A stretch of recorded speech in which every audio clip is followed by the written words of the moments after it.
ইসরাফিল আলাইহিস সালাম প্রথমবার যখন সিংহায় ফুৎকার দিবেন তখন পৃথিবীর সবগুলো ধ্বংস হয়ে যাবে। পৃথিবীতে গাছপালা, মানুষ, পাহাড়, চন্দ্র, সূর্য কিছু থাকবে না। সব কিছু শেষ হয়ে যাওয়ার পর আল্লাহ তাআলা তখন মালাকাল মাউতকে বলবেন, ইয়া মালাকাল মাউতু আখবিরনি মাইয়া বকা। হে মালাকাল মাউত, পৃথিবীতে আর কে কে বেঁচে আছে? মালাকাল মাউত তখন বলবে, আল্লাহ, পৃথিবীতে কোনো প্রাণী নাই, কোনো জীবজন্তু নাই, কোনো পশু পাখি, গাছপালা নাই, এখন শুধু জিন জাতিরা বাকি আছে। আল্লাহ তাআলা তখন বলবেন, যাও জিন জাতিদের রূহ কবজ করো। তখন একজন একজন করে সকল জিন জাতিদের রূহ কবজ করা হবে। এরপর আল্লাহ তাআলা বলবেন, ইয়া মালাকাল মাউতু আখবিরনি মাইয়া বকা। আল্লাহ তাআলা বলবেন, হে মালাকাল মাউত, পৃথিবীতে আর কে কে বেঁচে আছে বল না। মালাকাল মাউত তখন বলবে, আল্লাহ, পৃথিবীতে এখন শুধু ফেরেশতারা বাকি আছে। আল্লাহ তাআলা তখন বলবেন, যাও সকল ফেরেশতাদের রূহ কবজ কর। তখন একজন একজন করে সকল ফেরেশতাদের রূহ কবজ করা হবে। এরপর আল্লাহ তাআলা মালাকাল মাউতকে আবার ডেকে বলবেন, ইয়া মালাকাল মাউতু আখবিরনি মাইয়া বকা। হে মালাকাল মাউত, পৃথিবীতে আর কে কে বেঁচে আছে বল না।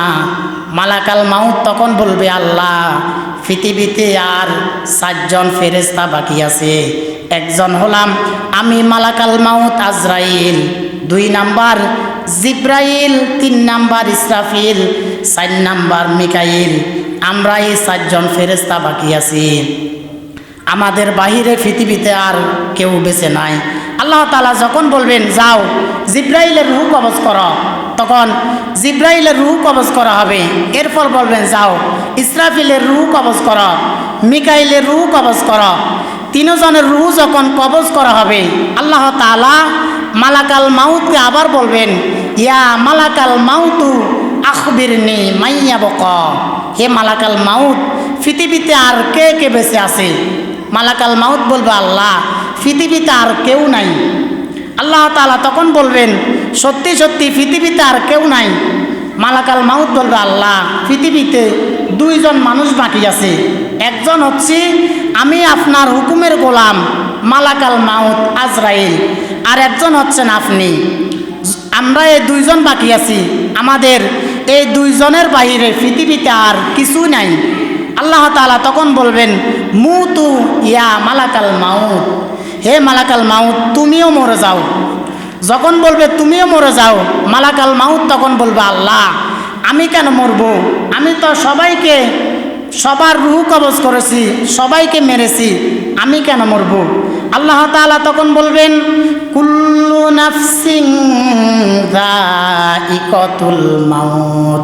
আল্লাহ তাআলা বলবেন, প্রত্যেক প্রাণীকে মৃত্যুর স্বাদ গ্রহণ করতে হবে, সুতরাং তোমাকেও মৃত্যুবরণ করা লাগবে। যখন বলবে তোমাকেও মারা লাগবে, মালাকাল মাউত তখন বলবে, আল্লাহ, আমি যদি জানতাম সবাইকে মারার পর আমাকেও মৃত্যুবরণ করা লাগবে, তাহলে আমি এই মৃত্যুর দায়িত্বটা নিতাম না। আমি বলতাম, এই মৃত্যুর দায়িত্বটা আপনি আমার ভাই জিব্রাইলকে দেন, আর জিব্রাইলের দায়িত্ব, ওহী বন্টনের দায়িত্বটা আপনি আমাকে দেন। অথবা আমি বলতাম, আমার ভাই ইসরাফিলকে আপনি এই দায়িত্বটা দেন, আর ইসরাফিলের দায়িত্ব সিংহায় ফুৎকার দেওয়ার দায়িত্বটা আপনি আমাকে দেন। অথবা আমি বলতাম, আমার ভাই মিকাইলকে আপনি এই দায়িত্বটা দেন, আর মিকাইলের দায়িত্ব বৃষ্টি বর্ষণ করা, পানি বর্ষণ করার দায়িত্বটা আপনি আমাকে দেন। আল্লাহ তাআলা তখন বলবেন, মুতু ইয়া মালাকাল মাউত। হে মালাকাল মাউত, তুমিও মরে যাও। মালাকাল মাউতকে যখন মরে যাওয়ার কথা বলবেন, মালাকাল মাউত তখন জান্নাত এবং জাহান্নামের মাঝখানে দাঁড়িয়ে এত জোরে এত চিৎকার দিবেন। রাসূল সাল্লাল্লাহু আলাইহি ওয়াসাল্লাম বললেন, মালাকাল মাউতের ওই দিনে চিৎকারটা যদি দুনিয়ার কোনো মানুষ শুনতো, তাহলে ইসরাফিল আলাইহিস সালাম নতুন করে দুনিয়াতে আর সিংহায় ফুৎকার দেওয়া লাগতো না। মালাকাল মাউতের ওই চিৎকারের আওয়াজ শুনে পৃথিবীর সকল মানুষের কানের পর্দা ফেটে সকল মানুষগুলো মৃত্যুবরণ করত। মালাকাল মাউত যখন মারা যাবে, আল্লাহ তাআলা তখন বলবেন, কুল্লু মান আলাইহা ফান। ফান ওয়া ইয়াবকা ওয়াজহু রাব্বিকা যুল জালালি ওয়াল ইকরাম। আল্লাহ তাআলা বলবেন কুল্লু মান আলাইহা ফান, এই পৃথিবীর সকল কিছু ফান হয়ে যাবে, এই পৃথিবীর সকল কিছু শেষ হয়ে যাবে, সকল কিছু ধ্বংস হয়ে যাবে।